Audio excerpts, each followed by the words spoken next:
বিসমিল্লাহির রহমানির রহিম। আসসালামু আলাইকুম রহমতুল্লাহ। প্রিয় প্রবাসী ভাইরা, সবাই কেমন আছেন? আশা করি ভালো আছেন। আপনারা কিছুক্ষণ আগে বা 1 ঘন্টা 2 ঘন্টার মধ্যে বাংলাদেশের যে হযরত শাহজালাল আন্তর্জাতিক বিমানবন্দরের যে অগ্নি দুর্ঘটনা ওই সম্পর্কে অবশ্যই জেনেছেন। তো এতে আপনারা আতঙ্কগ্রস্ত হওয়ার কিছুই নেই। এটা কার্গো ভিলেজ, যেখানে কার্গো শিপমেন্ট, ওইখানে অগ্নি দুর্ঘটনা ঘটছে। তো এক্ষেত্রে যাদের আজকে ফ্লাইট আছে, গতকাল আগামীকাল ফ্লাইট আছে, আপনারা সময় মতো এয়ারপোর্টে উপস্থিত থাকবেন। যেহেতু অনেকের ধারণা আসতে পারে যে অগ্নি দুর্ঘটনার কারণে ফ্লাইট ক্যান্সেল, এয়ারপোর্টে যাওয়া হবে না।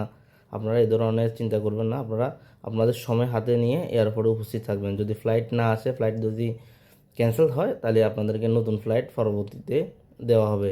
আপনারা না কোনো কিছু না বুঝলে অবশ্যই এজেন্সির সাথে যোগাযোগ করবেন। আর যাদের আজকে ফ্লাইট আছে এবং আগামীকাল সকালে বিকেলে ফ্লাইট আছে, সময় মতন এয়ারপোর্টে উপস্থিত থাকবেন।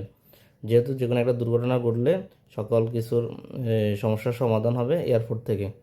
তো আর কোনো কিছু না জানলে অবশ্যই আমাদেরকে নক করবেন, আমাদের হোয়াটসঅ্যাপে যোগাযোগ রাখবেন আপনার ফ্লাইট শিডিউল বরাবর আছে কি না দেখার জন্য। তো সবাই ভালো থাকবেন, সুস্থ থাকবেন। আল্লাহ হাফিজ।